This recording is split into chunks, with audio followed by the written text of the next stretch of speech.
I've long said that you're maybe not look, you're not a product guy. You're not a coder. You're not the typical Silicon Valley founder. In fact, you weren't even the founder of Zappos.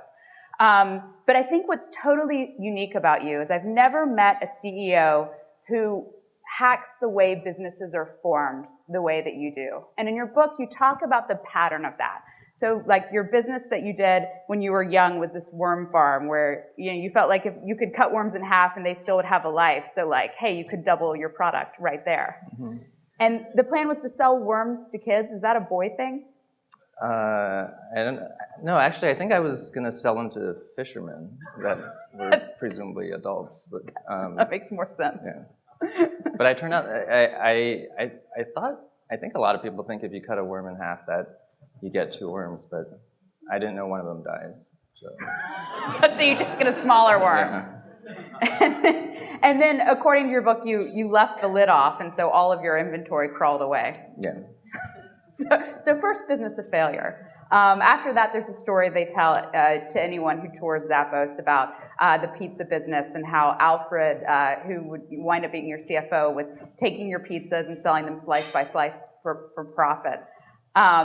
It's interesting that you're sort of always that guy who's looking for like these different angles of either putting things together in a different way or finding these sort of clever hacks in order to take something and make it be worth more. Has your mind just always worked that way? I mean, growing up, I had kind of your typical Asian American parents, and they wanted me to go learn a variety of musical instruments, get in a good school, and in order to get in a good school, the reason for that was to get into a good grad school and so on. And for me, I think the whole idea of just having my whole life charted out for me just never sat well with me. And so this whole entrepreneurship thing was, I guess, kind of my way of rebelling against my parents. And growing up, one of my favorite TV shows growing up was actually MacGyver.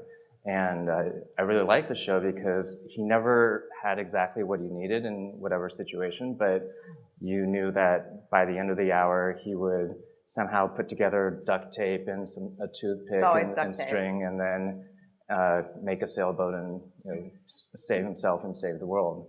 And so for me, I guess that's what I've always loved about entrepreneurship. It's like basically getting to play MacGyver, but for business. And you never know exactly how things will turn out, but there's also this combination of creativity and optimism and faith that it will. Mm-hmm. You also seem to take a lot of joy in like putting people in uncomfortable situations, which is funny because you seem like this very shy, nice guy.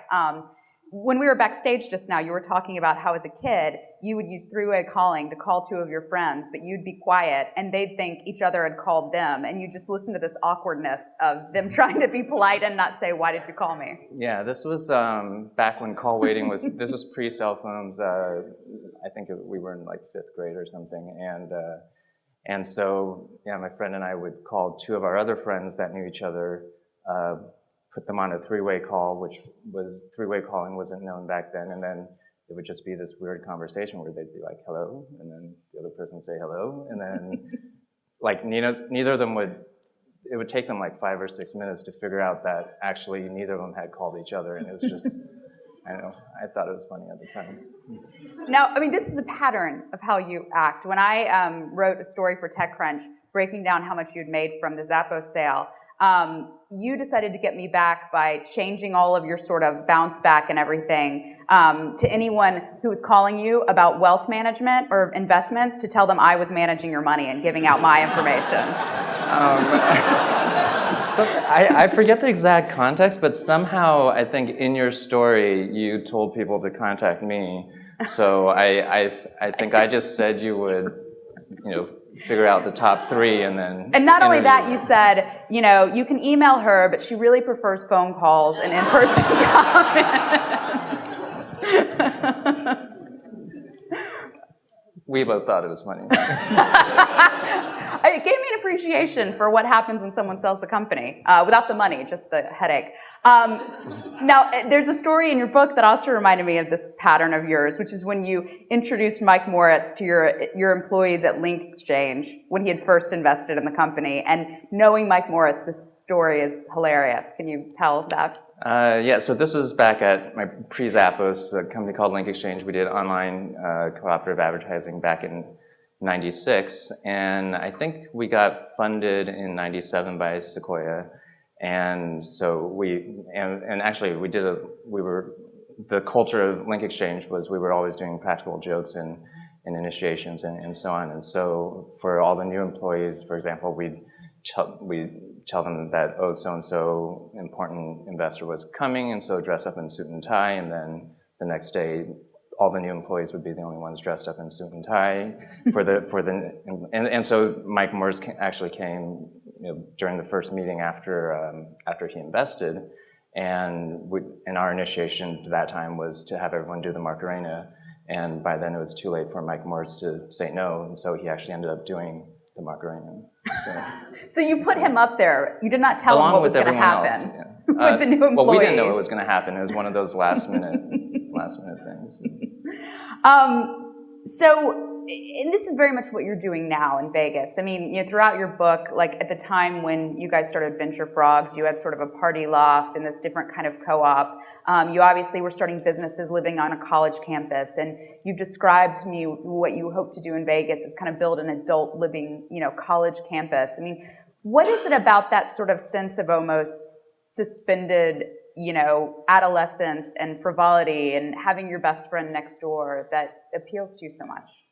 I guess it's not so much that we want to build an adult version of college. It's more that college was the last time, at least in my life, and I think in a lot of people's lives, where when you just go walk outside, it's normal to run into just random people and that kind of sense of community and familiarity is something that we see happening in downtown Vegas, and it's pretty exciting because even though I've lived in the Vegas area for I think 8.5 years now, most of that, I just moved downtown 1.5 years ago, most of that was in the suburbs, and that's where most people in the Vegas area live.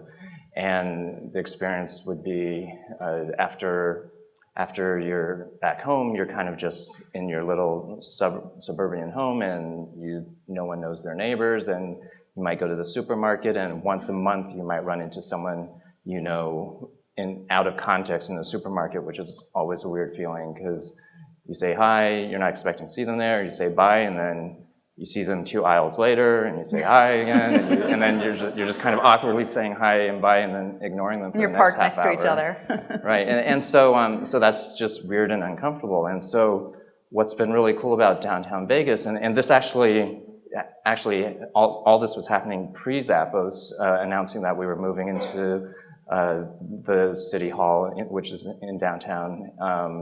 There's this whole area of Vegas that most tourists don't know about, because most tourists think either the Strip, which actually technically isn't even in the city of Las Vegas, or if they know anything about downtown, it's the old casinos and so on.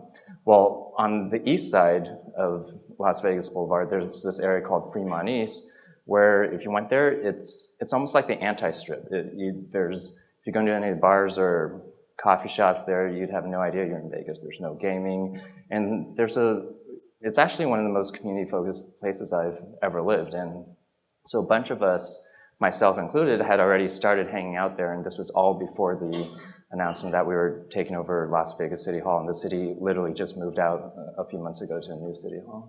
Mm-hmm. Well, before we get more into the Vegas experience, let's sort of go back to the early days. So you mentioned this appeal of entrepreneurship as a way of rebelling, but you describe in your book, you're basically testing software at Oracle, and you sort of awkwardly had to get up your nerve to go quit 3 times to jump off the cliff and work full-time on LinkExchange, which you were already building. I mean, LinkExchange is already doing well. You're in the valley, in what's beginning to be one of the best periods of entrepreneurship, and you weren't particularly fulfilled at your job at Oracle. What was it about taking that step that was so scary? One is that LinkExchange actually didn't exist even as an idea at the time. We were actually just doing... Oh, right. It was the internet marketing solutions. It was just web design, and basically we were creating websites for the San Mateo Chamber of Commerce and the Hillsdale Mall, and I think we had one other client. And so it was really, more or less, we didn't have a plan, but my roommate Sanjay and I just both knew that we didn't want to work at Oracle anymore. We'd only been there 5 months, and so I think that was the scary part, that we really had no plan. And so we quit, and then it was really out of boredom after a while that came up with the idea of LinkExchange, and initially it was almost more something to fill our time, and then over time it became, we got lucky and found that it was, actually could scale and turn into a real business. So tell people a little bit about what it was, and a little bit about the journey. Within a couple months, you got your first acquisition offer, which was $1 million. You countered with 2, and the guy said no. 5 months later, Jerry Yang offered you $20 million from Yahoo, and you wound up selling it 2 years after that for $265 million to Microsoft. So it was quite a first act.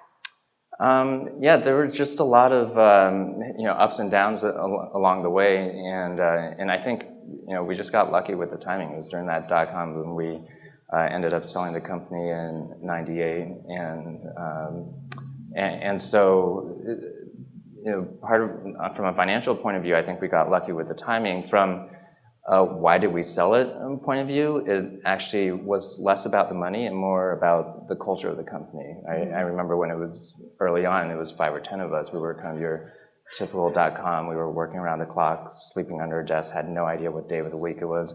And it was super exciting as we started growing and we started hiring friends and friends of friends. And this whole strategy of hiring friends and friends of friends actually worked really well for us until we got to about 20 or so people. And then we ran into a major problem. And the problem was we basically ran out of friends. And so then... I thought you were going to say maybe your friends weren't the most qualified. Well, I mean, a lot of the job was actually not that difficult because we had to... I remember we hired our apartment manager, actually, and his job was to... Because we had all these websites applying to be part of the network, but we had to screen them, and his job was basically to see which ones had pornography on them, and so his job was to surf. Some people would like that job. Well, he's actually getting paid to surf porn all day, and so, and so then we had to figure out how to hire people based on, resumes and interviews and so on, and that was something that I had never done. We were fresh out of school, had never done before, and I think we learned a lot through trial and error, but we just didn't know any better to pay attention to company culture, and a lot of the people that we hired weren't great for the culture, and by the time we got to 100 people, I myself dreaded getting out of bed to go to my own company, which is kind of weird feeling, just losing control of the culture of your own company. So that's really what drove the sale, and I actually had vesting that was remaining, but decided to leave the company shortly after the sale instead. Mm-hmm. So it was interesting, when you turned down the $20 million from Jerry Yang, you told the staff, "We're living in a really special time. We will never have another 1997. I moved here in '99, just a little bit after, and whenever you hear people over the last 5-6 years say this is just like '99, it's like, no, it's not like '99 at all. There's so many people who've come here since who don't understand what that era was like. What stands out in your memory about that time? I think it was, to me, I had just gotten an email account a couple years earlier, and so and this whole idea of there's this thing called, when I was in college, there's this thing called Gopher, which you went around and it was all text-based browsing, and then one day when my roommate showed me this graphical way to kind of navigate things, like that was a really, seemed like a really revolutionary, it was a revolutionary thing at the time. And one of the really interesting things about the San Francisco or the Valley in general now that I've noticed over the past few years is you can walk into anyone, and what I love about it is the entrepreneurial spirit that everyone has. It's like oh, I have this idea to do X, Y, Z, and that's going to change the world, and we're going to make millions of dollars off of it, and people really believe in that and mean it. Whereas back in the early days, that was that was not normal. And so a lot of people thought we were kind of crazy for wanting to do stuff where we got lucky with LinkExchange, and is anyone gonna really buy shoes online? That type of thing. So after LinkExchange, you set up this, you start buying some properties, you and your friends kind of move in this area above the AMC and Van Ness, and you decided to start sort of a fund incubator called Venture Frogs. I remember one of the first times I ever drove into San Francisco. It was the first week I was in town, and I drove down Van Ness, and I saw something that says Venture Frogs, and I was like, Jesus Christ, we are in a bubble. Some idiots named a venture fund Venture Frogs. Mm-hmm. It was actually a dare, is that right? Yeah, I mean, I guess a friend of ours had a pet frog that has since passed away, but she was in love with this frog, and so we just needed a random name for our venture fund. And it was a lucky name. It was a lucky name? It was a lucky name. You wound up making quite a bit of money off of that. Well, most of the returns from that actually came from Zappos, and so I think one of the things that we learned through the process, or at least I learned through the process, was that to me, investing was actually kind of boring. I felt like I was sitting on the sidelines, and I really missed being a part of building something. Zappos was one of, I think it was 27 different companies that we had invested in, and over the course of the year, I just started spending more and more time with Zappos and ended up joining Zappos full time. So yeah, I think it's really, for me, I'm just more of an entrepreneur at heart, I guess. Mm-hmm. So tell us a little bit about why Zappos sucked you in so much. Because, for people who don't know the history, it was an idea you weren't even that captivated by at the beginning. Fast forward and, a couple years later, we're in the crash. September 11th has happened. I mean, worst time to be running a .com possible. And you are selling every property you have. You are using every amount of money you have ever made from any other venture and pouring it all into this company. It becomes your job, your obsession, what you do and what you're still doing today. So, we hear about entrepreneurs all the time who build something because they want to see it in the world or it's very personal to them. But this wasn't your baby, and it wasn't something you would have started. What was it about Zappos that grew to be so compelling? I think in the early days it was just the people, the team, and that sounds super cliche, but it's really just the people that were there were people I would choose to be with even if we weren't in business together, and so that actually became a big part of our interview process because I didn't want to repeat the same mistake I'd made at LinkExchange, and so from the beginning. Fred, who has been with Zappos, we joined actually at the same time. He and I would interview every single candidate that came through while Zappos was still in San Francisco. And in addition to interviewing for the standard stuff, one of our criteria was: is this someone that I would choose to go grab a drink with, even if even if we weren't in business together? And if the answer was no, then we wouldn't hire them. And so I think that, and in the beginning it was just lucky, like it just happened to be a good group of people, and then it just kind of continued to grow that way, and initially it was pretty much for selfish reasons. It was, I don't want to do what I had done at LinkExchange from a culture perspective. Mm-hmm. So, you guys are one of the very few e-commerce companies, that survived this sort of nuclear winter. And you did it, without venture capitalists bailing you out. You did it really by you continuing to pour your money in at a time when really most investors and most of Silicon Valley turned their back on the internet and thought, oh, we were all wrong. We can't build businesses over this. Was there any hesitation? I mean, it was definitely scary, but I think that's when you're really put to the test of what you believe in, whether you're willing to go all in. From a not money perspective and from a energy and emotional perspective, and it definitely helps having a team that's willing to do the same thing. And a lot of people view me as having taken a big risk for basically doing a fire sale of all my assets and putting it into Zappos, but Fred, he had, I think, just had a kid or had another kid on the way, had just gotten promoted, had just bought a house, and so on. So in a lot of ways, I view him as actually having put a lot more on the line than me. He was risking a lot more. And in terms of sales, we were still growing, but yeah, it was because of 9/11, the war, the recession, the internet, the first dot-com crash, and so on, that nobody was willing to fund us. Not only actually was no one willing to fund us, but we had raised, I forget if it was 200 or 250K in a convertible note from one of the VCs. Bill Draper, I'll out him.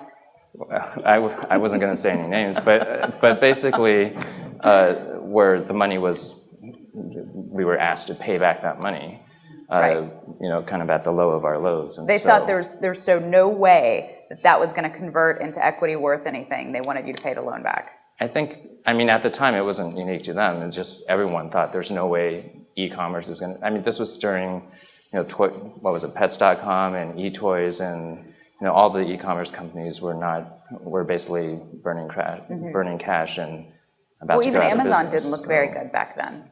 So it was a dark time for e-commerce from an investor perspective, and so I think the last thing people wanted to invest was a company that was trying to sell shoes online. Mm-hmm. Now, the silver lining in this is you got to really control the company's destiny, and you owned a large percentage of the company, which gave you a lot of control that probably people who would have raised money in the late 90s and gone public may not have had. How important was that in hindsight? When Mark Pincus was here and we asked him advice for entrepreneurs in the room, he just repeatedly kept saying the most important thing is control. Do you feel that? I think it depends on the person. So for me, definitely. And so I think, and then, if you fast forward to the end of the book, there's this section where I talk about this research that's come out of the science of happiness. And one of the frameworks for what makes people happy is it's actually just about four things.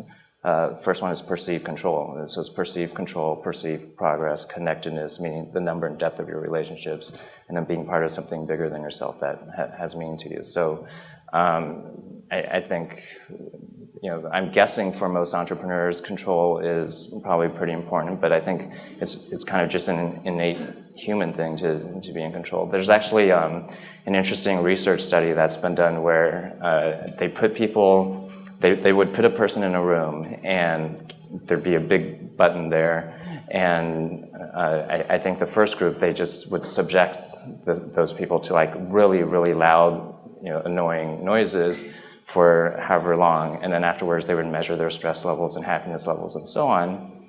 And then in the second set of people they did this to, they told them that they're going to go through this, but at any time they wanted the sound to stop, they could just press that button. And it turned out that the second group never actually pressed the button, but in all the tests afterwards, they were happier and less stressed out and so on, even though they were subjected to the exact same noises. So the button didn't even have to actually do anything. It's more that perceived control that I think people need. Interesting. So in the case of Zappos, though, it wound up being quite important that you had the control that you did. There's been a lot that's sort of been written and said about what went down with the sale to Amazon, and I know you and I talked about it at the time as well.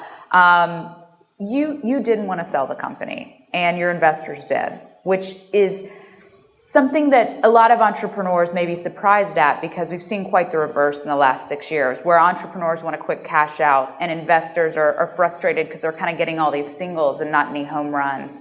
What was going on in the boardroom, and how long was that a gap?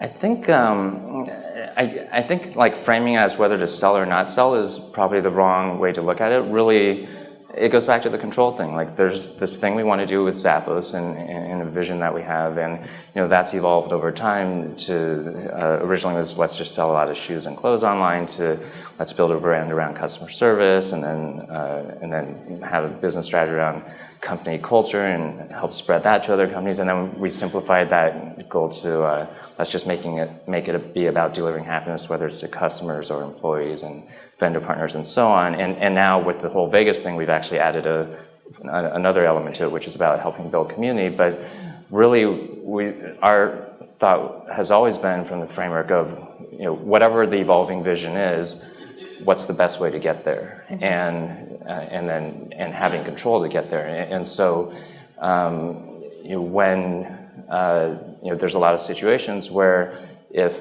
whether it's, and this isn't even specific to Zappos, but whether your board members or other investors, if they're not aligned with the vision and kind of the strategy of getting there, then that misalignment can create issues. And so, I think kind of the knee-jerk reflex is, well, if we don't sell, then we'll have more control. And if we do sell, then we'll have less control. And we've been, the short version of our history with Amazon is they had wanted to acquire us many years ago, and we said no because exactly that. They wanted to do it in the context of us losing control, of folding it into the Amazon brand and so on. And then when we said no the first time, that's when they launched Endless.com and so on. And I think I just read a headline today initially the goal of Endless, I think, was to kill Zappos. And then I just read a headline today, I think, that they're shutting down Endless. So, but we stayed in touch over the years, and then finally,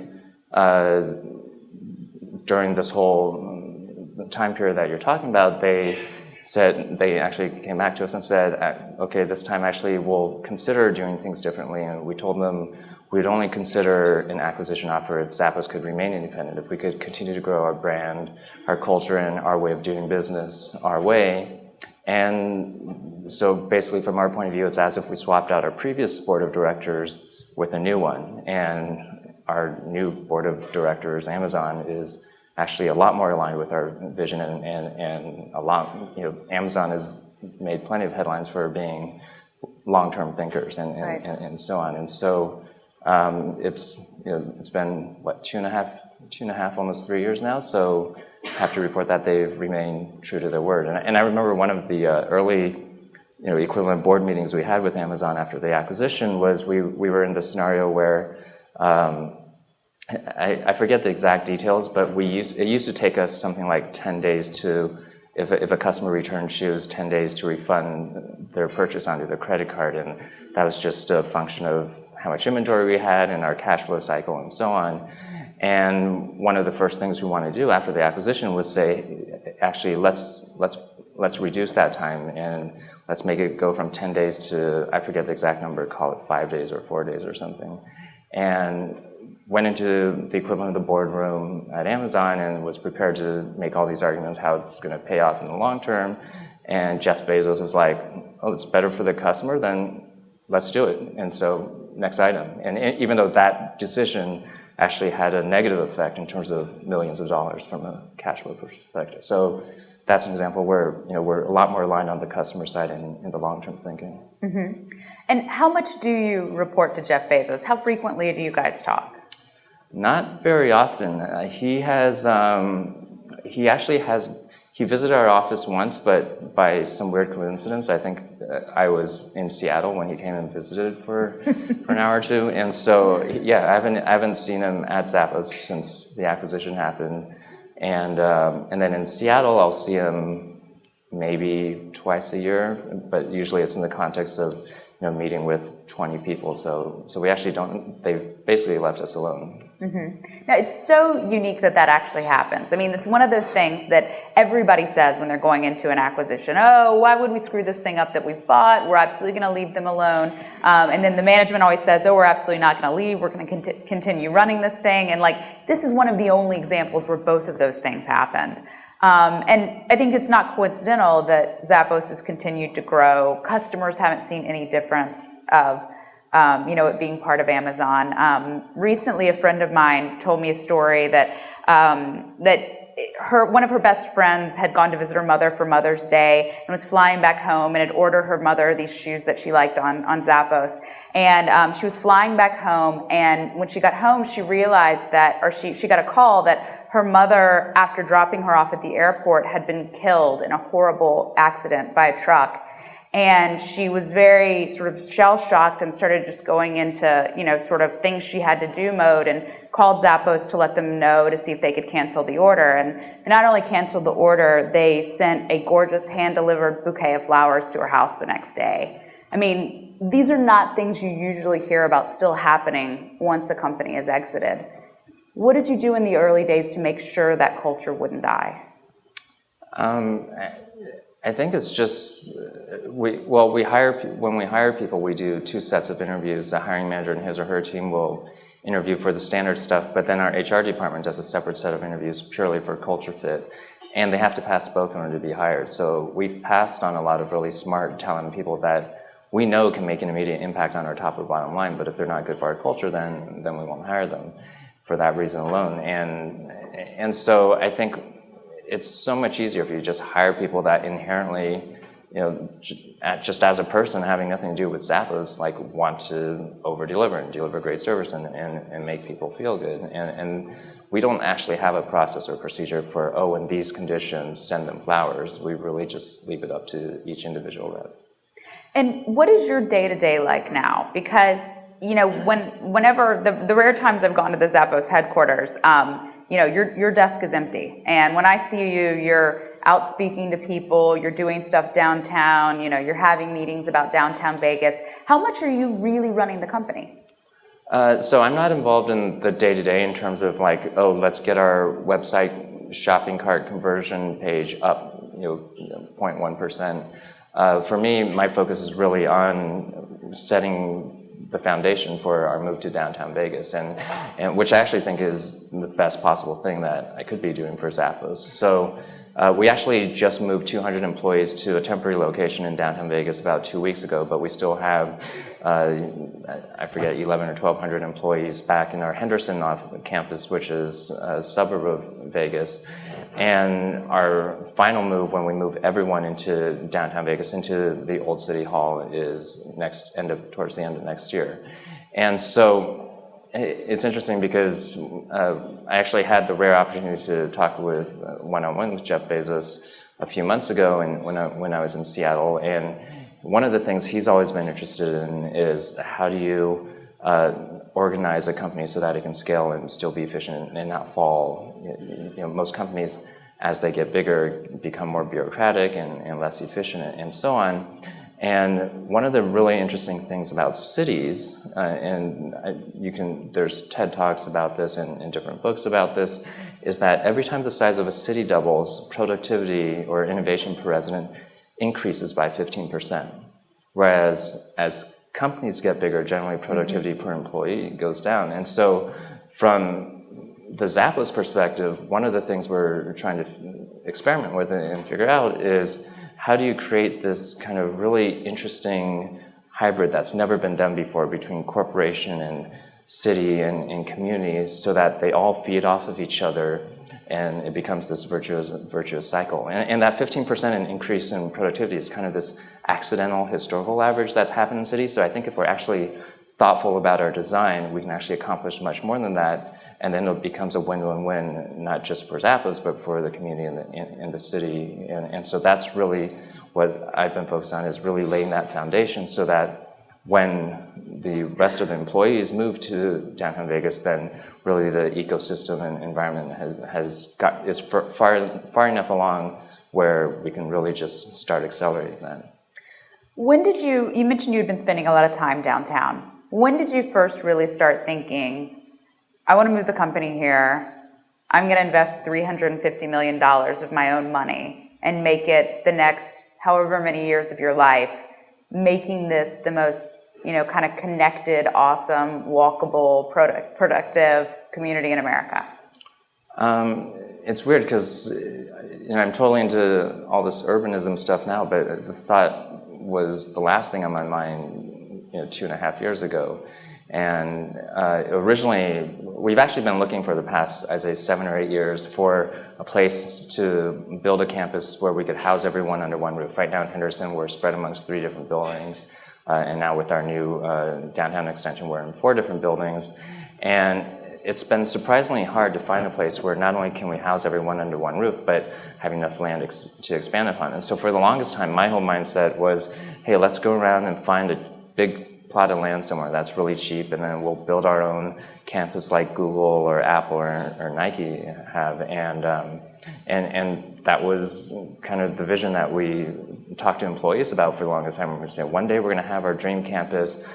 Give us your requests and wish list for what you want on their campus. And so I remember when I visited the Nike campus, they had this running track that went around their beautiful campus, and then one of the places there, one of the buildings there had a pub in it, and I thought, we need one of those. And so by the way, I thought for the Vegas portion we would bring a little bit of nice. Vegas to you in case you and feel like doing shots at any point. We don't have any dancing girls or gambling, just shots. Well, there's actually, it turns out, there's jail cells in the city hall, and so we've been talking to some folks about actually turning that into a speakeasy bar, and it's what everyone needs in their office. And I thought a good name for it would be just bars, and then so employee requests from employees were like, oh, we want a gym and we want a bar and so on. But the number one request we got from employees was actually doggy daycare, like more than human daycare. And so and as we were collecting all these ideas, that was right around the same time period when myself and other Zappos employees had started hanging out and discovered this Fremont East area. And it's the most community-focused place I've ever now lived in. And I grew up in the Bay Area and lived in San Francisco, but I've never really been to a place where the bar owners hang out in each other's bars. And so the whole vibe and culture in this Fremont East area is actually very much aligned with our culture at Zappos. And then when I found out City Hall was 2 blocks away, it was one of those coincidences that was like too good to be true. And so it was actually, there's this guy named Michael who, I think you know, the owner of Downtown Cocktail Room, and his wife runs the Beat Coffee House down the street. And as we were telling him about our idea of like, let's buy this big plot of land and we'll build our own campus like Nike or Apple or Google, he was the one that actually told us, you should really think about doing it downtown instead. And he was the one that got us to shift our thinking so that instead of really just focusing on ourselves, to kind of turn it inside out and take more of an approach like NYU, where the campus blends in with the city and you don't really know where one begins and the other ends. And rather than focus on ourselves, focus on the community and the ecosystem. And in the long run, it's actually going to help us attract and retain more employees. And so in the short run, actually, there's been cases where we've had some of our top tech employees at Zappos leave Zappos to start their own startups that then Vegas Tech Fund or Downtown Project end up funding. And part of that is just to get the whole tech startup ecosystem going there as well. And so so Downtown Project is a separate company from Zappos, and they really complement each other. Part of the investment is to invest in small businesses that help build a sense of neighborhood and community and really create all these collision points. And part of it is to invest in tech startup companies. And we're also investing in education, arts, and music, and real estate. And kind of the guiding principles so on Zappos, we have what used to be the 3 C's, now it's the 4 C's that we think of in terms of our brand, and it's clothing, customer service, company culture, and community. On the Downtown Project side, we have our 3 C's, which is about collisions, community, and co-learning. And so really, by getting people to collide with each other as often as possible within the city context, those are the conditions that I think will historically have gotten these 15% increases in productivity or innovation, but I think we can actually accomplish much more than that. Mm-hmm. Now, this obviously came after you guys already moving the company to Vegas and you spending a lot of time there, but every time I mention what you're doing and the fact that my husband's working on one of your projects, and so we now we've been sucked in and we now spend half our time there. Everyone always says, why Vegas? It's not even supposed to be a city. It's like just this capitalism, sort of mistake of a city. You have to import everything. It's expensive. It shouldn't exist. People feel it's soulless. It's all about sort of every vice. I mean, the whole marketing campaign to come there is to forget what happened and never talk about it. So what is it that you love so much about Vegas? I mean, why Vegas? I think partly because, well, one, the area we're focusing on is, what you're talking about is basically the image of the Strip, which, and what we're focusing on is, almost, if anything, it's the anti-Strip. It's the complete opposite of all that stuff. And so I used to think it was really weird that, you go to this location that almost nobody knows about, and these people are so collaborative and open and friendly and so on. But then as I started thinking about it more, I realized that it actually makes sense, because Vegas, as a whole, including all the suburbs, is such a transient area, and the people that stay actually really, really want to be there and are purposeful and care about community. And so it's one of those things where, you don't really get it till you don't really get it till you're actually there and experience it. And so that's actually how we get people there. We don't tell them, oh, you should move there, it's great, and so on. Instead, we actually have a bunch of we have about 40 furnished apartments that we've set up as free hotel rooms, and it's actually in the same high-rise where I live, and I just tell people, hey, next time you're in Vegas, come stay in one of these free hotel rooms, and they stay there, and they're basically tricked into going to the local coffee shop and the local bar and so on, and experiencing the community, and then the place just kind of sells itself. But I mean, and in the past, 9 months, we've probably had around 10 or so tech startup companies move from other states to downtown Vegas, because as a result of that experience, as a result of visiting this Fremont East area, and we ask them what made you actually finally decide to move, and usually it's one of two reasons, or usually both reasons. One is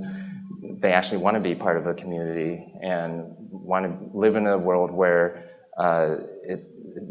we've been told it seems less mercenary and is more just people not competing with each other but helping each other. And then the second reason is really just this whole idea of thinking of the city as a startup, and how many times in a lifetime do you get to help shape the future of a major city? And so I think those things really end up drawing a lot of tech startups to start there. Do you find that when people move there, they go through sort of an arc of enthusiasm and then frustration? I mean, in our case, we spend about half time there, so we're not there full time. And I do have to say, I mean, it does feel very community centric. I always hated Vegas because I went there for conferences or whatever and loathed the Strip and just thought, there's no way in hell I'm spending that much of my time there. But the first time we came there, just walking around, it felt more like the South, which is where I'm from. I mean, it felt like this sense of community you don't feel even living in a neighborhood like the Mission in San Francisco. And, because you bring so many people in, I've found, I run into investors of mine in Vegas and spend more quality time with them than I do in San Francisco. So I think that collision thing, there's something to that. But we're there last weekend. We've flown in. We're out of formula. We have to get in the car, we take the baby, put the baby in the car, drive about 10 miles to a Walmart, which is just a horrible experience because there's no grocery store in downtown Vegas. We then have to come back, and for the next 2 nights, we had to literally move the baby's crib into our closet so he could sleep because there was thumping music outside that was literally shaking our windows. I mean, you've got to be an urban pioneer to move there. It is not an easy place to live. Yeah, well, it depends. So where the Ogden, which is where I live, is literally and where I live in right Paul. It's in the heart of what's known as the entertainment district, and so specifically, it's that area, however many blocks it is meant for loud music and so on. But that's not. I mean, you can go a few To be blocks fair, we further live out. on Cap Street, which most people think is an insane place to raise a baby. I mean, I'm not someone who lives in suburbs, but this is insane, even for a party area. So, but this area was specifically actually designated to remove the noise restrictions, and also there's other restrictions that were special for because in Vegas, most people don't know, there's actually laws where bars can't be within 1,500 feet of each other, and so that was a very purposeful decision for the Fremont East Entertainment District. But but that's going back to really thinking of the city as a startup. And with any startup, or that's just part of being an entrepreneur, like it's not always going to be easy, and there's going to be ups and downs, and you're not always going to have exactly all the resources that you would like. But that's what, at least to me, that's what's part of makes it exciting. If it was basically like just cruising onto a, I guess, cruise ship, then it'd be kind of boring.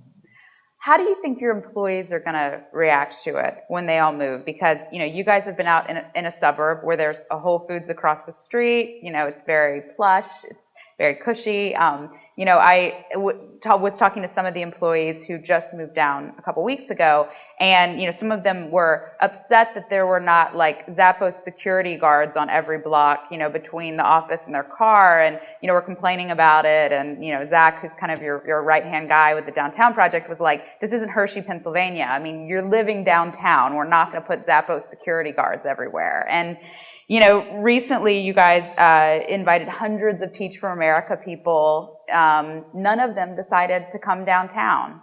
I mean, is it a harder sell than you expected? Are you worried about your employees? Not really worried about our employees, but I think the difference is really just people that are used to city living versus not. And even if you went to Zappos' previous headquarters, which were at Van Ness and O'Farrell, right next to the Tenderloin, that's not for people who want to live in the suburbs and only stay in the suburbs. And so I think that's part of it. For Teach for America specifically, it's been an interesting challenge trying to get them to actually live downtown, because they don't know anything about the city, and so they basically go wherever the previous generation of TFA people went, and they all lived in the suburbs before. And so that's something that we need to figure out. On the flip side, we actually have partnered with an organization called Venture for America, which is actually modeled after Teach for America, but for college grads that want to become entrepreneurs. And they've been completely embracing the downtown lifestyle, and I've actually been really amazing. And we're looking to actually up our support next year for Venture for America. Mm-hmm. So, you mentioned you try to let it sell itself. What percentage of the people that you would like to come to downtown get excited about it? Or do you not look at it that way? I mean, you have hundreds of people who come and stay in these crash pads every month. I guess it's, I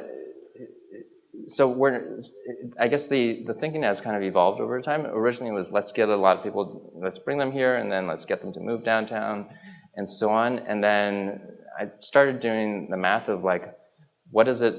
So there's this great book called Triumph of the City, written by a Harvard economics professor that studied cities from all different time periods, like Rome, New York, Detroit, and looked at why some thrived and some didn't. And that's part of where the research of like every time the size of a city doubles, the productivity increases by 15%. And the conditions where that happens is that you get 100 residents per acre combined with street level activity for them to collide with each other. And so things like cafes and bars and restaurants and so on. And so I really started thinking, what is it, 100 residents per acre? How are we going to get to 100 residents per acre? And what does that mean? That means we have to build high rises for it to mathematically work out. But, and so the original thought behind Downtown Project is, okay, we're going to invest in building some high rises to get to that density. But then as I started thinking about what is the value of a resident, I just used myself as an example. I'm out and about in the community in a collisionable way, community collisionable way, call it 3 or 4 hours a day times 7 days a week. I also travel a lot, so call it 40 hours a year or 40 weeks a year.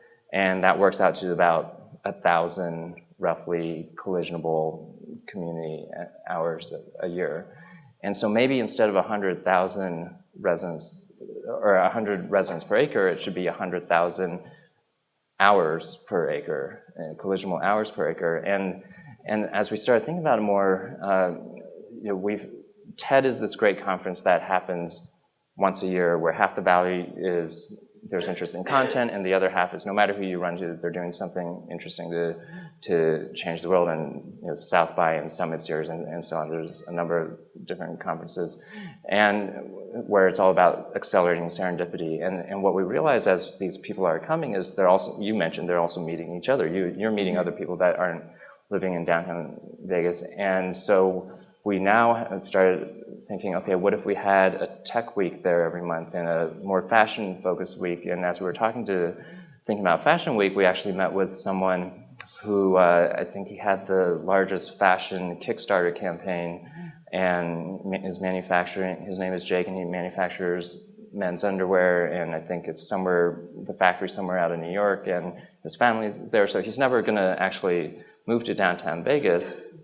But as we were talking about this Fashion Week idea, we thought, well, what if instead of moving to downtown Vegas, you come to Vegas once a week or once a month for that week during Fashion Week, and you somehow contribute to the community. You maybe give a talk about what you've learned as a fashion entrepreneur to help other fashion entrepreneurs. You have office hours or Q&A and so on. And if you do the math on that, he would be out and about, just call it 12 hours a day, times 7 days a week, times 12 months in a year, and that actually works out to about 1,000 collisionable hours a year. And so now we have, on top of getting people to move to downtown Vegas, this whole idea of, we've been calling it subscribing to downtown Vegas, but really just being a purposeful visitor and contributing to the community. And so I think both of those things, and really just focusing on what's going to result in more collisions and a more powerful community, I think all of these things combined are really going to accelerate what we're doing. And most city revitalization projects take 15 to 20 years, and I think 5 years from now, downtown Vegas will be a completely different place. It'll be like how Facebook was 5 years ago. People will turn around and be like, what just happened? No, I always feel like when I hear you talk about downtown, there's a lot of inherent seeming contradictions about it. I mean, you've just talked about how great and intimate this community was and how that's why you were drawn to it.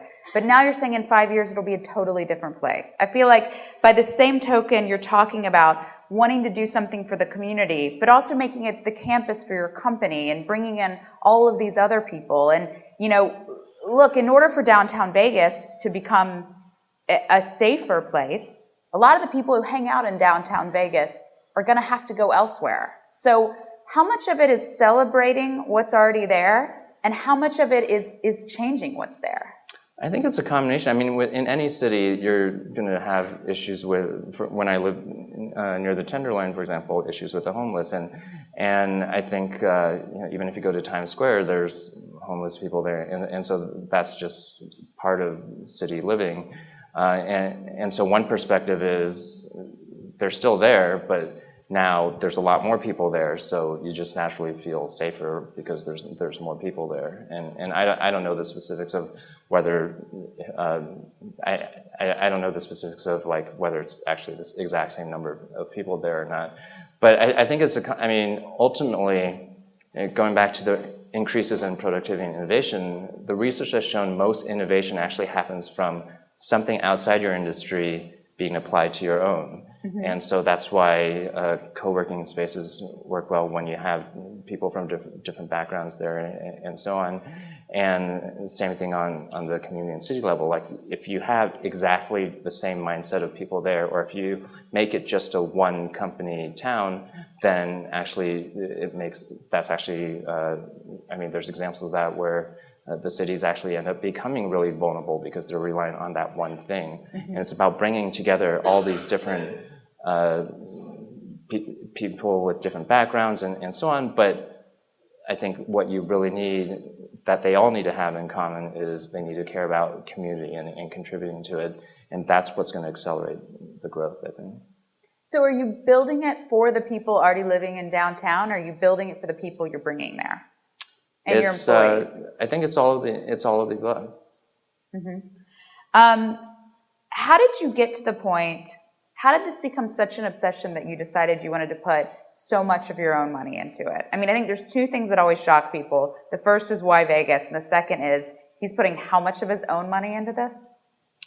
I think it's not just money, it's time. And I think that's just how I've always operated. It's, some people talk about work-life separation or work-life balance, and for me, it's more about work-life integration. At the end of the day, it's just life. So might as well put your all into it, but also you need to make sure that whatever it is you're working on, it's something that you're super passionate about and you're not doing it for the money. Mm-hmm. Now, it's interesting because, I hear two things from people about this. I think when you talk about this sort of bigger vision of community and, trying to make this, a great place and have people coming in who are doing sort of selfless things for entrepreneurs, and not necessarily, having everything be profit motivated the way the arts and, some other things aren't. Then people hear it and they're like, well, he's a crazy businessman. He's never going to make a return on this. If you talk to some people inside Vegas who feel like you're not really providing, city services, you're not really solving the big problems, you're opening bars and restaurants and, funding businesses so that all these people you're bringing there are spending their whole paycheck, then it's like, you seem like a really shrewd businessman, but suddenly sort of the lofty ideals are gone. And a lot of people feel like there's been more of a shift as you guys have gotten going, where it's gotten less about the ideals and more about what's going to be the profit on this. How do you see that tension? And between those two camps, where do you think the reality of the downtown project is? I guess I don't really see it as a tension. I think that, let's just take a step back. Downtown, the subtitle of my book is A Path to Profits, Passion, and Purpose. And the reason that was a subtitle is because the research has actually shown, if you read books like Good to Great by Jim Collins or Tribal Leadership, the research has actually shown that companies that have a higher purpose beyond just money or profits or being number one in the market or beating their competition, those that have a higher purpose actually end up generating more profits in the long run.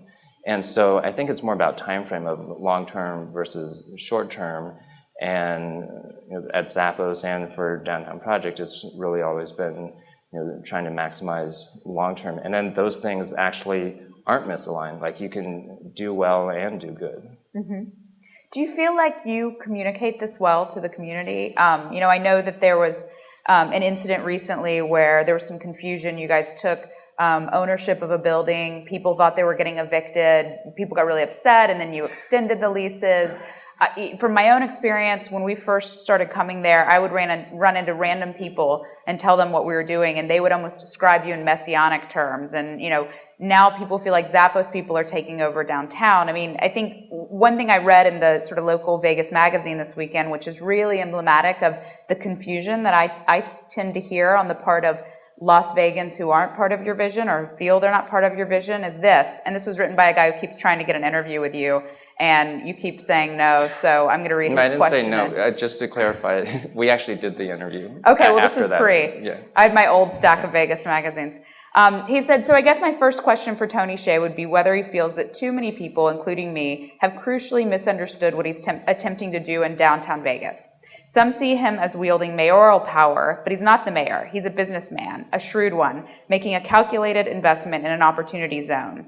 As cool as the newsstand and TED space looks, the downtown core still has many unaddressed needs. Transportation, a full-service grocery store, basic services to help the homeless that are not his to provide. How will he react when people begin clamoring for them? I hear people clamoring for them now.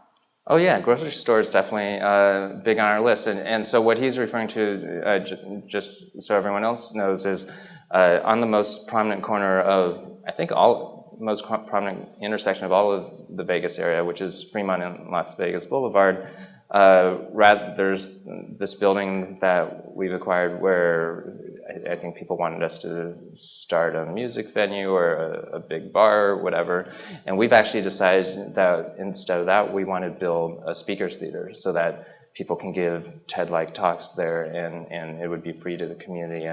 And these people coming in can just give a 20-minute talk about whatever they're passionate about. And we've actually already started the speaker series. Right now we're doing it literally out of construction trailers, but then once this venue is built, then that's where we're going to be moving them to. And that all goes down back into like really making this whole idea co-learning as part of our strategy for helping revitalize downtown Vegas. But the truth is there's so many different moving parts, and believe me, we've tried to get Whole Foods or Trader Joe's and so on to go down there, but the way they decide whether to go to a place is they look at the existing demographics. They don't look at what the place is going to be 2 years from now or 3 years from now. And so I think some of the things like a grocery store are just a matter of time. And also I think those are things that don't necessarily need to be done by downtown project. And really what we're trying to do is provide the inspiration and maybe a few examples of things to help show what's possible, but we really want other entrepreneurs and businesses to help fill it in, and so and grocery store is probably a good example of that. But do you feel like people don't quite understand what you're doing? I mean, people seem to think your job is being the mayor of Las Vegas when, it's really not.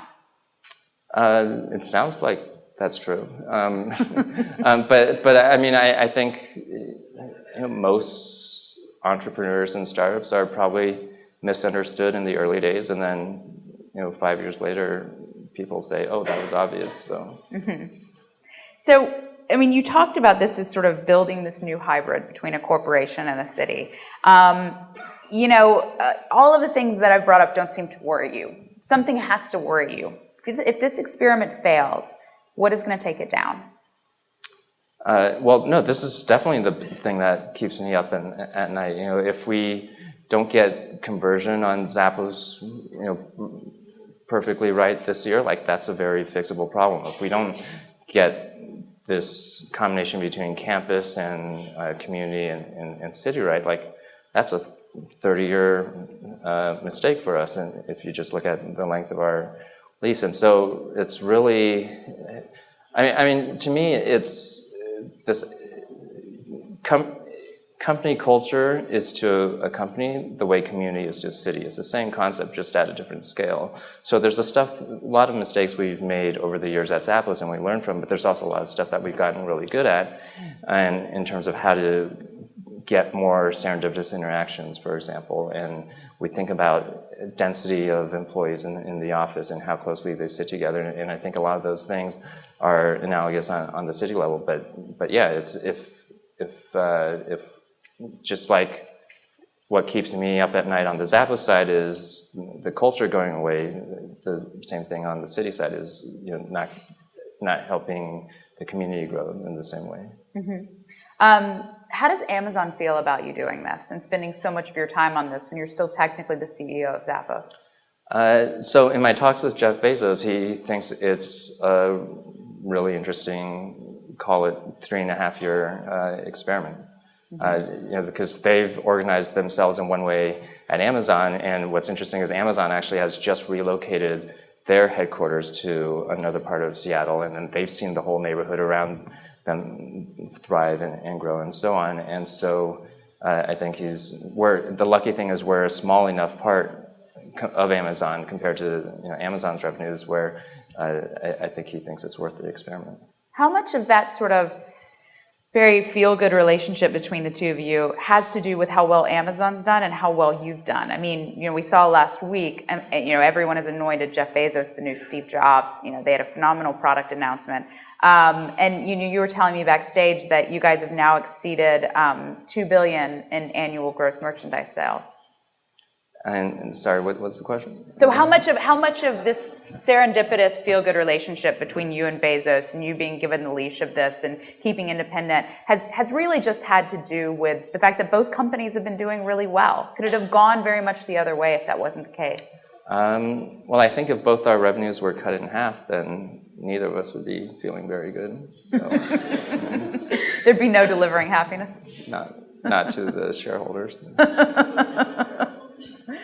I want to talk about startups really quick because that's a key part of your vision, and then we'll go to some questions from the audience. So with a lot of people I've talked to, they feel like, oh, well, look, if he's moving people down there, it's kind of a rigged system. I mean, he'll make money from the restaurants, this eventual magical grocery store, all of these other things. But but people are very skeptical in Silicon Valley that the startup angle is going to work. One prominent VC, who I shouldn't name, said, there's got to be a name for someone who thinks just because he can sell $1 billion in shoes online, he can create the new Silicon Valley in the desert. And I said the term for that's Tony Hsieh, technically. But I mean, there are people who think this is just not going to happen. And those are the people you're counting on to help with the follow-on rounds in these companies. Do you worry about that at all? Do you think that you can prove it to them? Well, I think it's no different than what we were told when we started selling shoes online.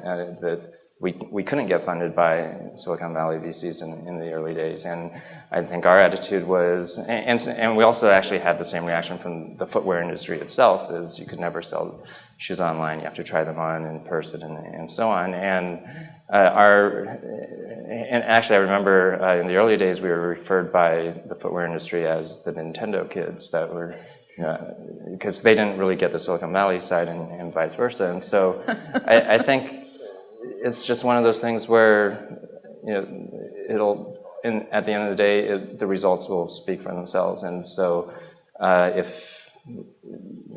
that's how we feel about what we're doing in downtown Vegas. Some of the startup CEOs that I've spoken with who've moved there, a lot of them, again, have said the same things that you and I both said about the community and the serendipity and bringing people in and all that. But it's a hard place to either hire or get employees to move to. There's not a lot of other jobs if someone brings a spouse. It can be hard to convince people to move. I think some of the entrepreneurs expected you were running a little bit more of an incubator and thought there would be more help than they necessarily get. And some have felt like, frankly, when they try to raise a follow-on round, there's a sense of adverse selection where people say, oh, well, you just got funded because you were willing to move to Vegas, and Tony gives everybody money who's willing to move to Vegas. Do you feel like the entrepreneurs who choose to take this step know what they're getting into? Is it a certain type of entrepreneur who should only consider this? I would say, independent of this, I think most entrepreneurs have no idea what they're getting into when they decide to start a company. And so,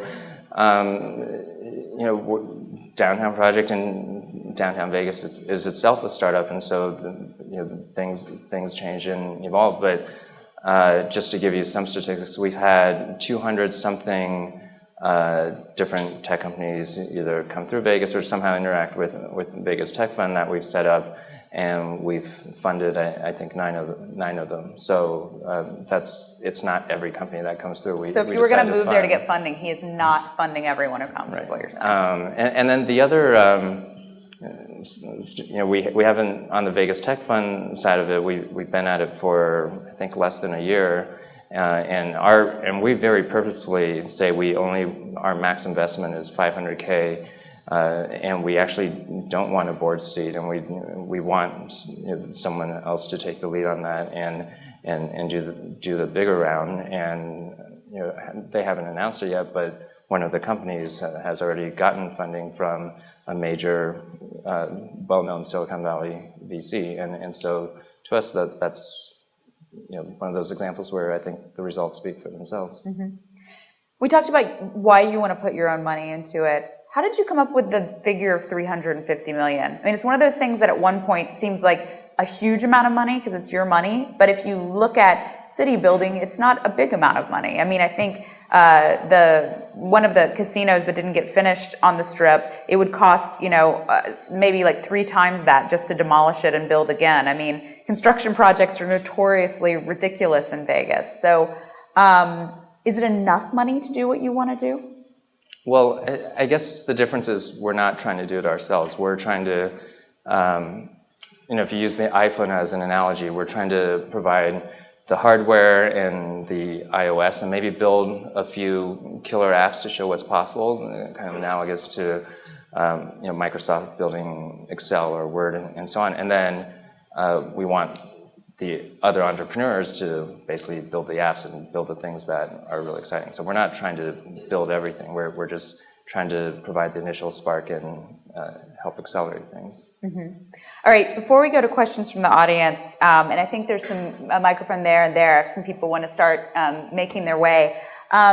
Give me the biggest mistake you guys think you've made so far, and then the biggest thing that you did right that maybe you didn't even realize you were doing right at the time. Biggest mistake, I think, biggest class of mistakes is just anything involving physical buildings or constructions or so on just takes way longer than you would think. Because I come from a tech background, and I'm used to being able to go from idea to launch in 24 hours when you're first getting started out, and you just can't do that with city regulations and permits and so on. So things just end up taking a lot longer when you actually need to build a physical building. And so that speakers lounge, for example, that we talked about, like that probably won't be opening until next summer. And the shell of the building is there, and I walk past it every day, and it's just, and no one's actually physically working on it because it's just going through this whole permitting process. So that's so I think not doing a good job of estimating the timeline of just anything physical, and the most surprising thing positive has been just how much interest there's been for no matter who I meet from and no matter where they live. And this whole thing of having visitors come, this wasn't part of the original plan, but when visitors come, they end up meeting each other, and that becomes a very memorable and important part of their experience, to the point where we've started seeing people come in again 2 or 3 months later, partly out of curiosity to see what's happened, but partly because the experience is different every time. And they're always meeting different interesting people from all different backgrounds. Okay, cool. You want to start on this side? It's a very tall microphone. I'm too short. Hi, it's Kathy. Hi. Kathy Brooks. Hi, guys. So as somebody who was one of the visitors this summer and who went with complete skepticism about what was going on in Vegas, I can tell all of you guys, you've got to check it out. It's pretty cool. But the question for you, Tony, is the thing that I learned that was interesting to me there was about, I thought that you guys were taking the Zappos culture and kind of infusing it to downtown, but really it's more about the philosophy of building a culture. So can you talk a little bit about how you take this idea of the framework of building a culture, which is unique to Zappos, and taking it to an area that's not necessarily designed for it, and galvanizing the community? To Sarah's point from earlier, there are people who live there who are not necessarily part of our world. So how do you bring them in and make them part of the culture? Yeah, and I guess that's one of the things that sometimes, even having nothing to do with downtown, that Zappos is misunderstood for, is we're not out there saying, yes, Zappos made the Fortune 100 best companies to work for list several years in a row and so on, but we're not out there trying to say, oh, other companies should adopt the Zappos culture. We're just saying other companies, any company, if you want to build a company for long term, should have values and a strong culture. And in most cases, probably not the same values as Zappos. And what the research has shown is that the power actually comes from the alignment by having values and a point of view and beliefs and passion for whatever it is that you stand for. And so those are the types of businesses that we invest in. And we have this week, we have someone whose passion and lifelong dream was to open up her own breakfast place, and it's super exciting. And I don't know if you met Natalie from Eat, and she. And so she's super exciting. She's finally doing what she's always dreamed of but thought was impossible. And so for us, that's what's really rewarding. It's about accelerating those dreams, helping make those dreams happen faster than people would have expected. And really, I think the only value we're looking for, aside from passion and obviously we need confidence in the ability to execute and so on, is really that whatever they're doing is going to contribute to one of those, or ideally all three of those C's, in terms of community, co-learning, and collisions. Great. Let's go over here.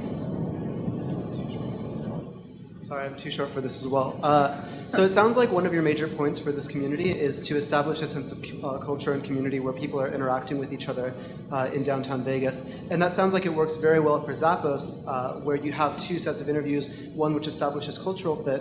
But let's say hypothetically that a few companies want to go to downtown Vegas, establish themselves, but are steadfastly determined that they're not going to do that second interview, where they determine that their employees fit culturally in their community or want to put themselves out there like your employees do. How would you reconcile that ultimately if there are people who come in who don't want to be involved in the community like that?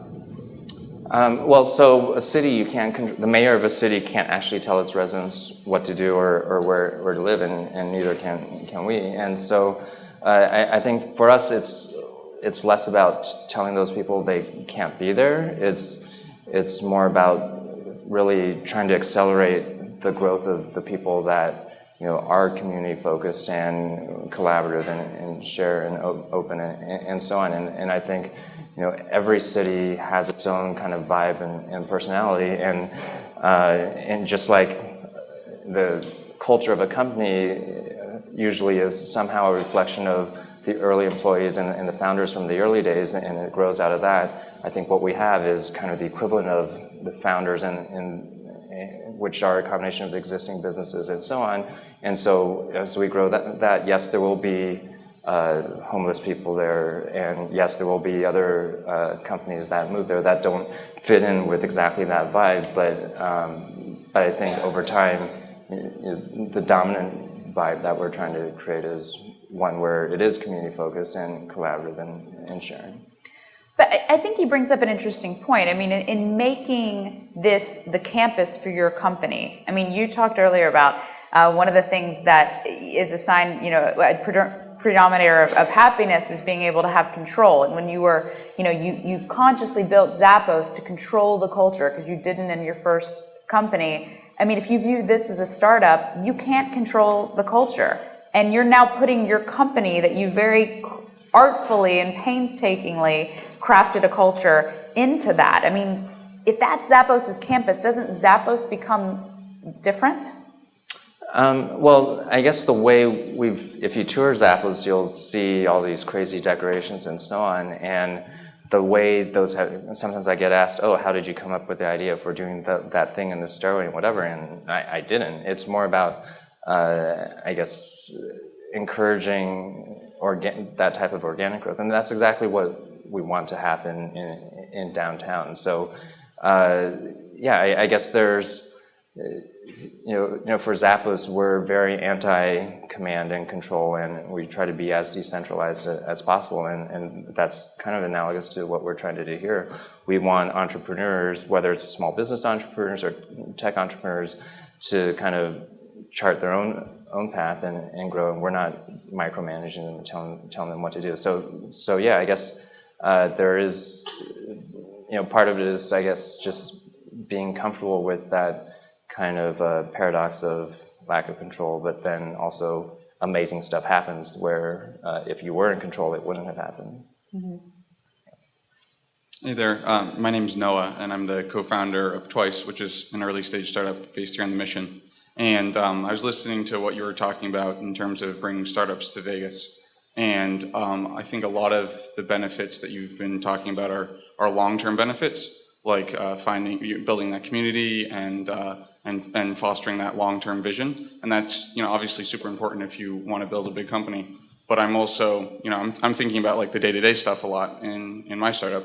And one of the big challenges I think for a lot of companies in the Valley right now is hiring, especially hiring engineers and designers. And I think the reason for that is just that there are a lot of startups in the Valley right now, and there's a lot of competition. And there are a lot fewer, I would imagine, right now in Vegas. And I was wondering if that is, if you're seeing sort of a different paradigm in Vegas, and if it's easier to find really good quality talent in Vegas. I think no matter where you are, it's hard to find good quality talent, and so.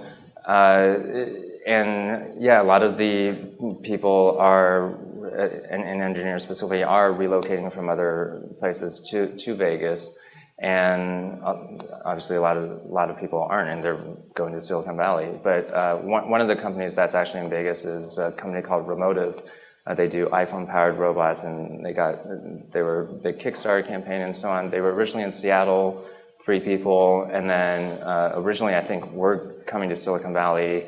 We recruited them to downtown Vegas, and now, and this was like 7 or 8 months ago, and now they're, I think, 15, 16 people, and all those are, I think most of those are people engineers, super smart engineers that they've recruited from other states to downtown Vegas, and so I think no matter where you are, it's going to be tough, and Silicon Valley isn't necessarily the magical answer. Vegas isn't necessarily the magical answer.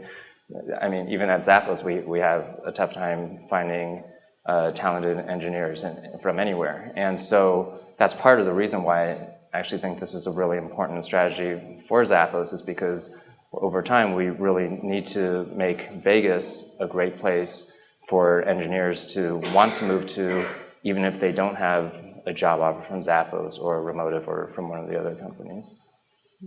Cool. Good evening. My name is Thibaut. I'm a civil engineer, and I come from a small village downtown, well, very small village center of France. So I have to say I'm fascinated by your idea of this type of project. And from what you mentioned before about Zappos, I was wondering what are your criteria to build your team for such a project? Sorry, I couldn't. What are your criteria to build such Criteria? a team? Yes. For The team? To build your team for such a project. what's the criteria of the employees of Downtown Project? I think of Downtown Project, right? Yeah. For companies we invest in, or of our Your of team. Our own? So we actually are trying to keep the team as small as possible, and so if anything, anytime someone says they would like to, whatever their passion is, they want to help out with the music scene, and so therefore they want to join Downtown Project, or they want to help out with the art scene, or they want to throw tech events and so on. We actually say we'd rather not actually hire them as employees. We encourage them, like, let's brainstorm and think of a business that you can start that will accomplish that same objective, and then we'll fund that. And then that way you get a lot more autonomy and so on, and we get to keep our team as small as possible. So really we really actually don't want more people on the team. We want fewer people on the team, and more entrepreneurs and more businesses.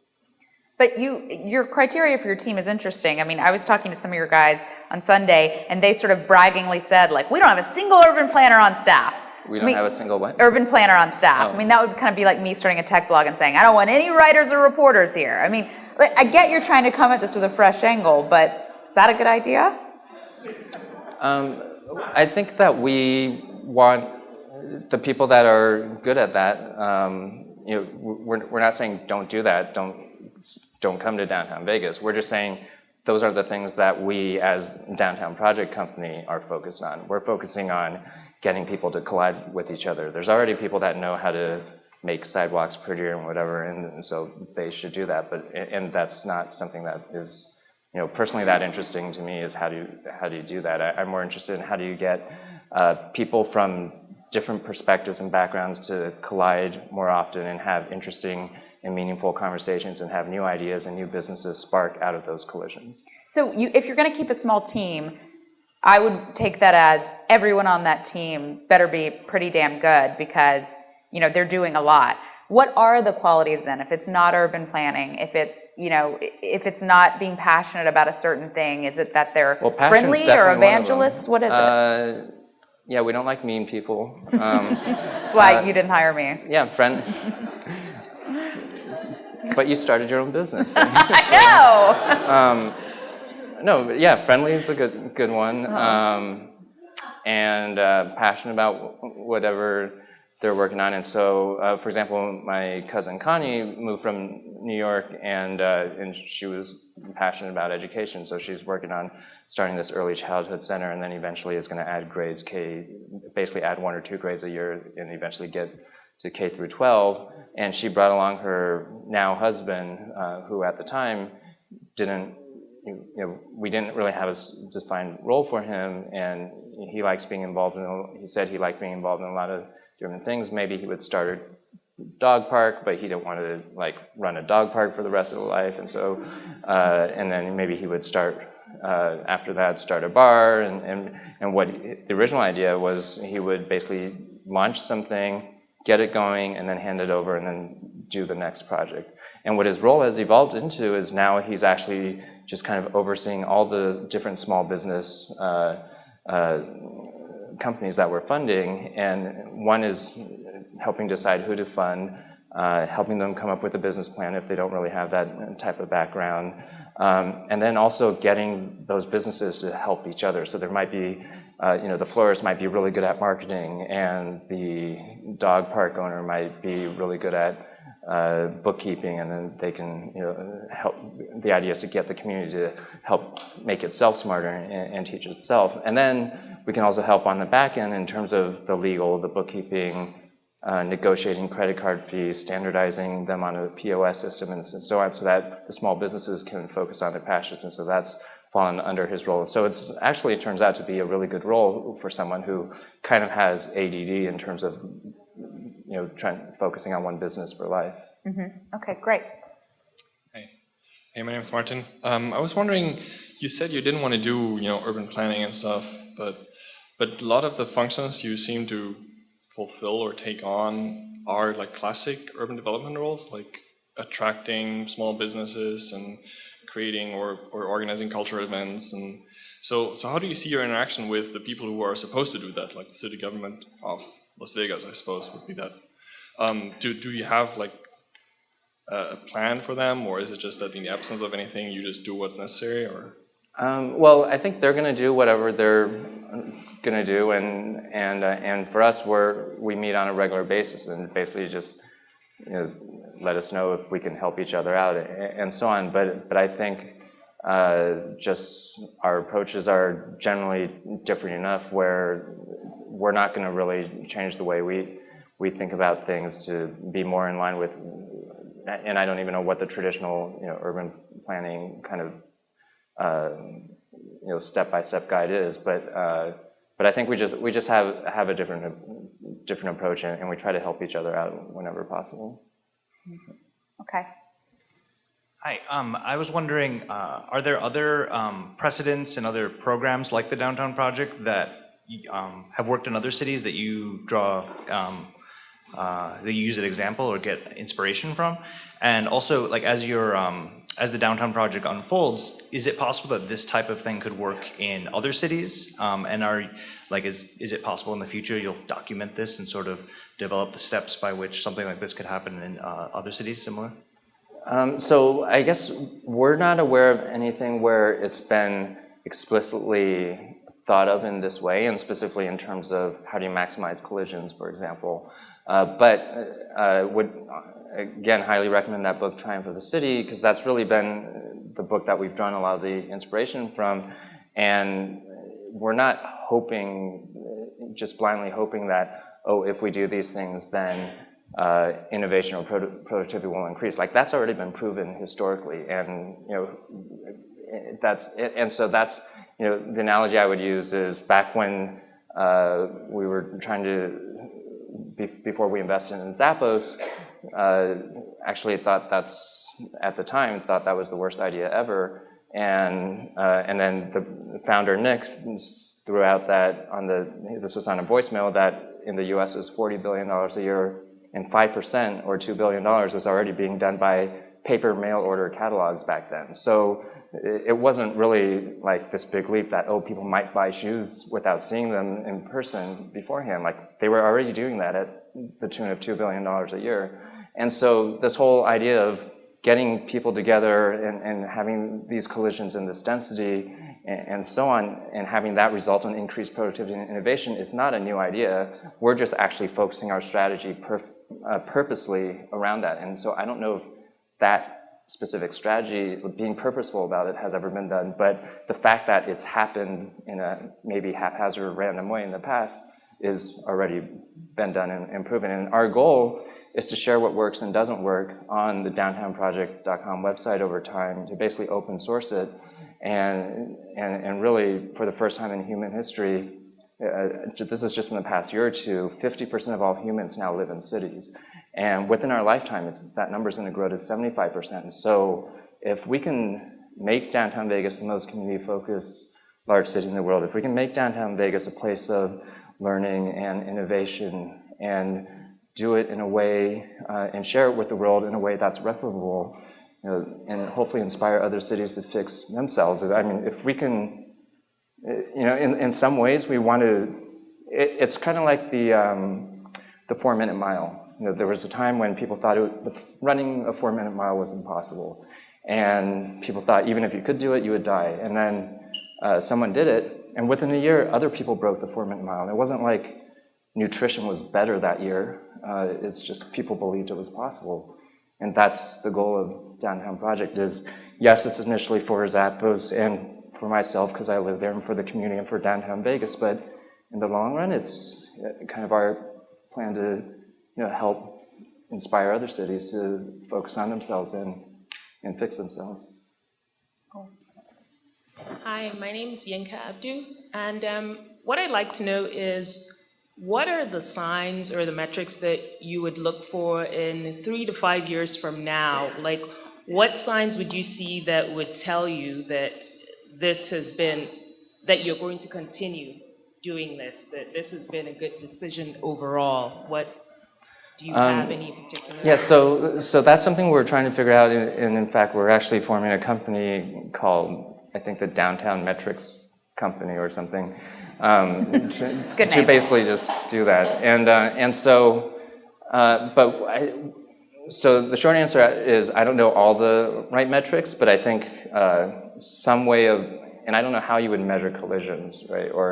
But I think that's an important metric, and density and so on. But one of the interesting stats that was released by Kauffman Foundation, which is this nonprofit that studies entrepreneurship and helps support entrepreneurs, is that the majority of all the net job growth in, I think it was in the US, and it's over a long period of time, maybe it was 40 years or 60 years or something, actually came from companies that were 5 years old or younger. And so I think that would actually be a really interesting metric for us, is what is the number of employees that are in downtown Vegas that are part of businesses that are 5 years old or younger. And then part of what's interesting about that is actually that actually eliminates Zappos from that mix in terms of seeing like how successful the whole project is. Okay. Wow. Just take it. Hi. As a customer, I'm a huge fan of Zappos and Amazon, and I've been to every single Pando in San Francisco, so thank you to both of you for what you're doing. I really appreciate it. I'm also a supply chain geek, so I think Amazon and Zappos are really interesting companies for that reason too. But I was really fascinated to hear you not say anything like was challenging at all about the acquisition or the merger, however you want to call it, with Amazon.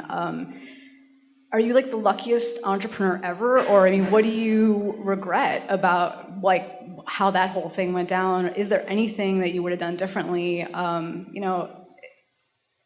Or was it just all just awesome? It was great. Jeff Bezos doesn't bother you at all, and so everything's wonderful, and you're a happy family now. Would your employees say the same thing? I think there's, so we actually just announced a few months ago, we integrated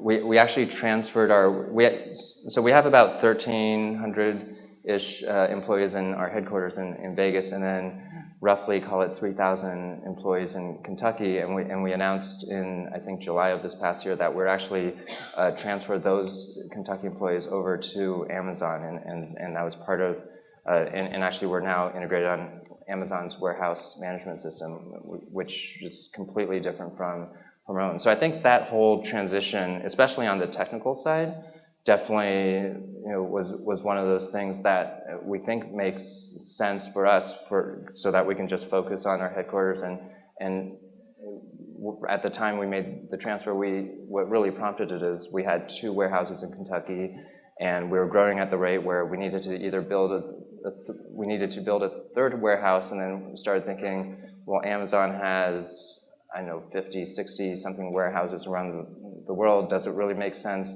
for us to manage warehouse number 3, and then someday in the future Amazon will have some larger number of warehouses, or does it make sense for us to actually kind of transition to their back end, and then that actually enables us in theory to tap into all of their warehouses and actually deliver a lot more inventory beyond just shoes or clothing. And so that was one of those things which was definitely bittersweet.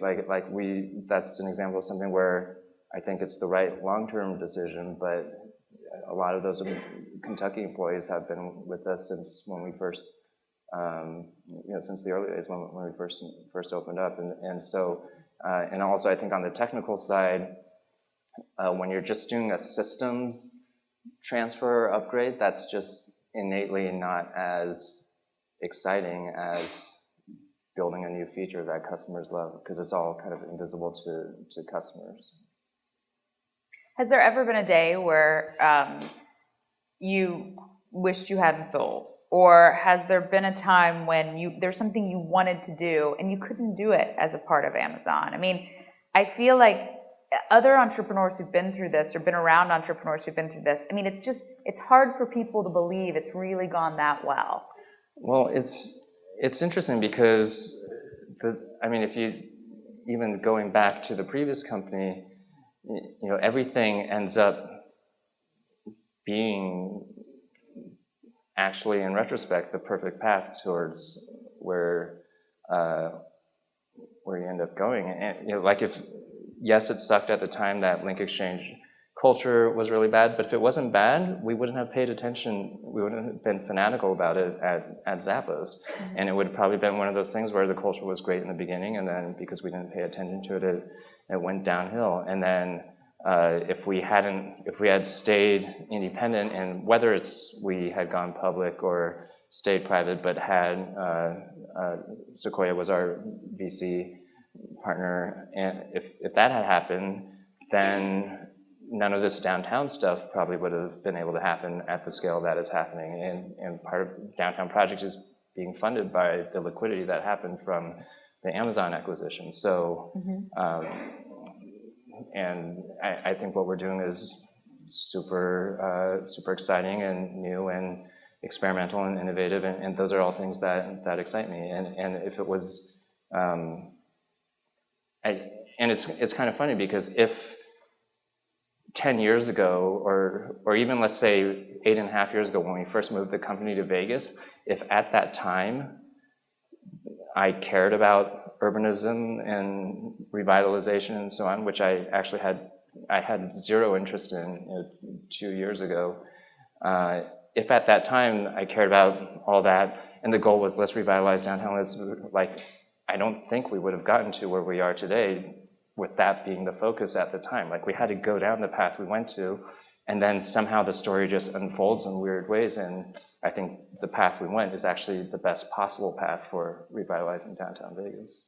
So, it seems like Zappos has sort of always been this vehicle for you doing things that you're really passionate about and interesting, and even if that sort of changed over the time you've been the CEO of the company, are you just very lucky, or is there some way you approach this differently than other entrepreneurs where sort of this reality tends to just kind of conform around what you want to do?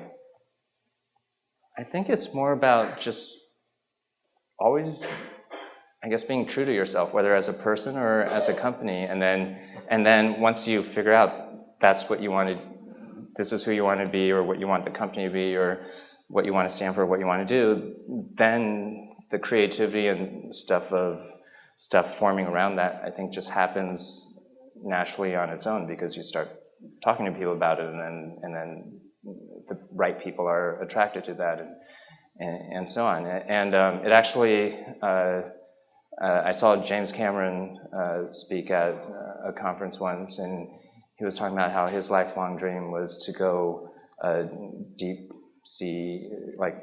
into the sea and go check out the real Titanic. And so he said his thing was he basically pitched to the the movie studios that he wants to build this movie about the Titanic, and the only way to make it sell well is to actually go down there and make it authentic. And so he basically formed the movie around his passion, and it worked out on both ends. Interesting. All right. Hey, Tony. So given the current trends in e-commerce, such as sort of social curation, mobile, direct-to-consumer model, where do you see e-commerce going, and what do you believe is the future of e-commerce? The short answer is I have no idea. I think that we've been talking for years at Zappos, and probably it's probably been happening in the industry in general, is like in real life, people like the social part of shopping. They like shopping with their friends and so on, and how do you actually create that in a compelling way online? And we've been racking our brains trying to figure out how, and haven't figured out how. And it's and I don't know, maybe it's possible, maybe it's not. It's kind of like we're always presented with these different proposals, and then we have these different ideas for how do we prevent people from returning shoes? How do we get them to just buy the right size in the first place? And there's been lots of different ideas, and lots of companies have tried it, and we've experimented with different, and I think for that particular thing, I mean, if there's a new idea, we'll take a look at it, but I think we've just kind of said it's not meant to be but at the same time, that's part of what's built our brand, is just how easy the free shipping both ways is. So yeah, if you know how to do social shopping online, let me know. All right. I'm curious how you think about the issue of talent. It seems like you spent a lot of time at Zappos getting a team that you really want, and now you're looking to bring in all these startups.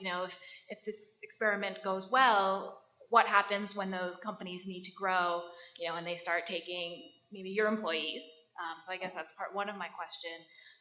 And then the other is, as you're doing this project, are you thinking about building out a pipeline of talent? Because it seems like out here in Silicon Valley, there's Stanford, there's this big powerhouse of these education, there's a source for this talent where I don't know, maybe that exists in Las Vegas. I don't know about it, so maybe it's already there, but I'd just be interested to hear how you think about that. Yeah, I think that's, I mean, I don't know if it's really a bet.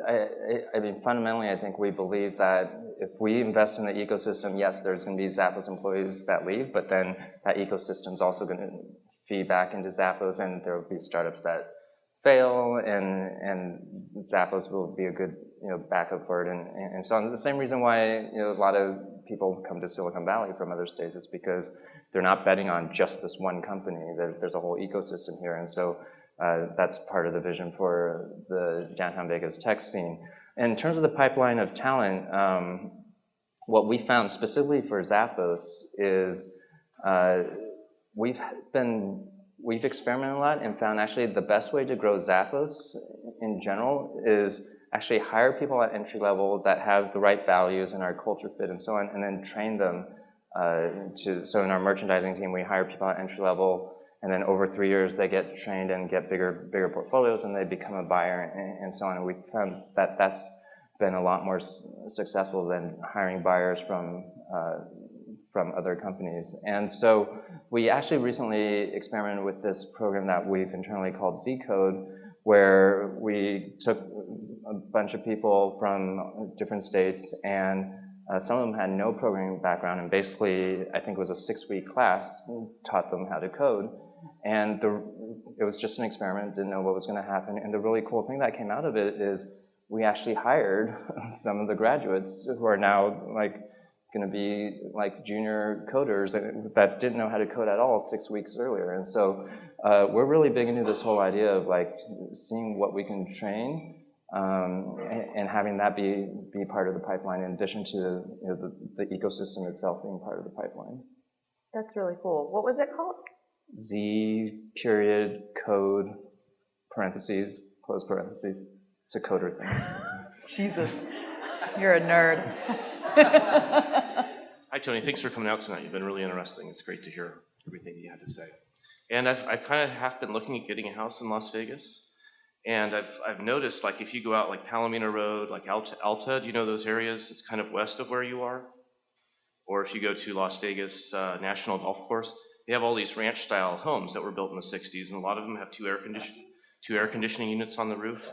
And now they're abandoned. You know, they've been on the market for years. No one wants to seem to buy them because the cost of, air conditioning them or heating them in the wintertime is perhaps too great. And what I wanted to know is if you're kind of looking at that aspect of like energy usage and costs of being in Vegas that aren't just kind of the rent and mortgage costs, if you're trying to look at your projects being more efficient and green or self-sustaining, that kind of thing. So in general, actually, cities, any city is actually greener than houses, and so I think that's one of the best ways to. And what we're focusing on is less about those houses, and I'm sure someone who's passionate about that will do that. But what we're focusing on is making the city walkable and having people get rid of their cars and do bike sharing, car sharing, and so on. And when you live in a high rise, that's one of the greenest things you can do. And those are the things we're focused on. Does that mean the area that you're building in has to be smaller than it might have to be in another city? Because it is hot in Vegas. If you're going to have all people without cars, walking around, sweating, hopefully one day lugging groceries, or do people want to walk in Vegas in 100 and whatever heat? I think it depends on the person. Well, one, it's actually just a few months of the year that it's hot, that it's that hot. And then two, the other thing, at least I found this true for myself, and people had told me when I first moved there, is that the first summer is the hardest, and then it's a dry heat, is what people say. They say that, but it doesn't feel dry. You know what I was told when we sort of half moved there, is that your first year you win whenever you gamble. There's this crazy beginner resident luck. You experience that? I think half the people win when they bet on black. All right, last question. Hi, I'm Isaac.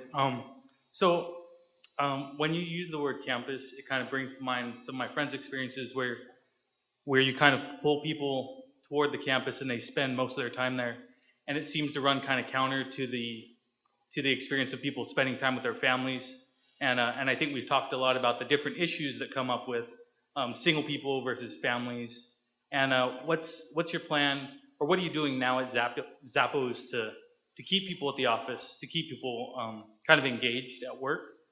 And what are you planning on using those same principles when it comes to keeping people in the city and not maybe moving out to a suburb or gravitating away from the city, but to keep them centered close to campus, close to downtown? Yeah, well, I guess our belief is that a lot of the ideas and work actually doesn't actually have to happen in the office, and if anything, think of we're thinking, every cafe and bar and restaurant is now almost like an extended conference room. And one of our other goals is to actually make downtown Vegas super family friendly and kid friendly. And so we're working on building parks where the center of it is actually kid focused and kids are begging their parents every weekend to take them there, and then the parents can hang out with other adults instead of being trapped in Chuck E. Cheese or whatever. And so, yeah, I mean, at the end of the day, it's again, it's not about work-life separation or how do you find that balance. It's about work-life integration. How do we get people to want to hang out with each other and with their families and kids and so on. And in my own personal experience, the best ideas don't come out of sitting in a conference room. So it's really about just being throughout the city, interacting with your neighbors, which include families. Okay, great. So a couple last things. But all you guys know, because you were all generous enough to pay double our normal ticket price to come here, we're trying to raise money for Charity Water this month. And I wanted to thank the people who paid over the $40 amount, because all we really gave them was like thank yous and t-shirts, so they at least deserve to have their names read by me on stage. And I'm sorry if I butcher your name. So huge thanks to Alex Abrams, Michael Albert, Anna they all have hard names. Eliason, Roger Lee, that one's easy, James Lesko, Steve Lomely, Lisa Cara, and Brian Trauschold. And huge thank you to Miha Baldwin, who I think is the only person who took the $500 package so far. So big round of applause for those people.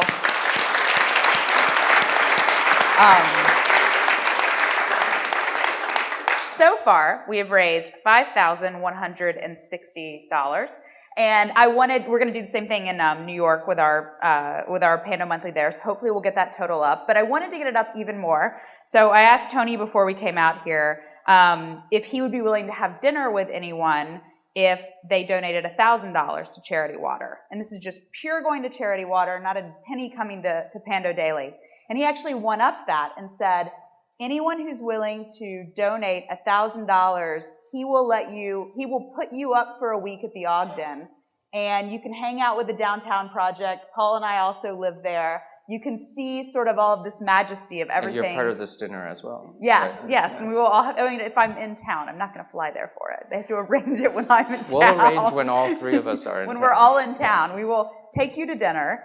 You can hang out in the Downtown Project, get the tour of Vegas, and see firsthand everything he's talking about. And you get to give $1,000 to Charity Water to help Rwandans get fresh wells.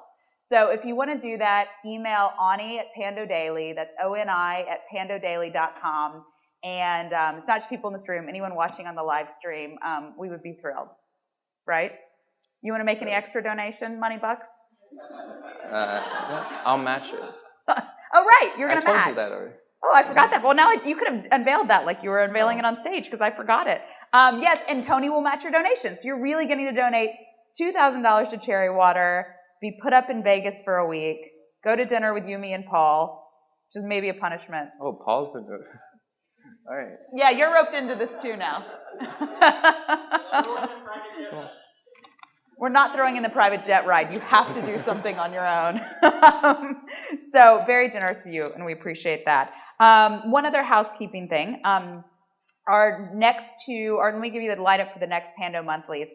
In San Francisco next month, we've got Kevin Systrom. I believe it's the first time he has opened his mouth publicly since the acquisition and then watching the value of that acquisition plummet in the public markets. So that should be very interesting. And then we've got Naval Ravikant of AngelList in November, who swears he's going to tell us more of this big, mysterious Oz man behind the curtain grand vision he's building. In Los Angeles, we've got Chris Sacca in November, who has sort of retreated down there and been angel investing in LA, and he's going to talk about that for the first time. And in New York, next week we have Jonah Peretti, who co-founder of Huffington Post and BuzzFeed, Dennis Crowley of Foursquare in October, and Daniel Ek, founder of Spotify, in November. So if you're in any of those cities, we'd love to see you at our events. After this month, it will go back to the cheap $20 price that entrepreneurs love to pay.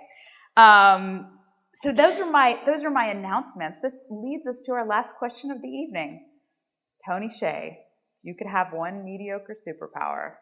What would it be? I would want to efficiently transfer information, so we don't have to do these long interviews all the time. Are you saying you didn't enjoy this? I'm kidding, but I'd give you a thumb drive. Yeah, that's it. You basically want to never have to sit down with me again. That is your mediocre superpower. It's kind of mediocre, isn't it? Does that count? Well, I'd call it mediocre.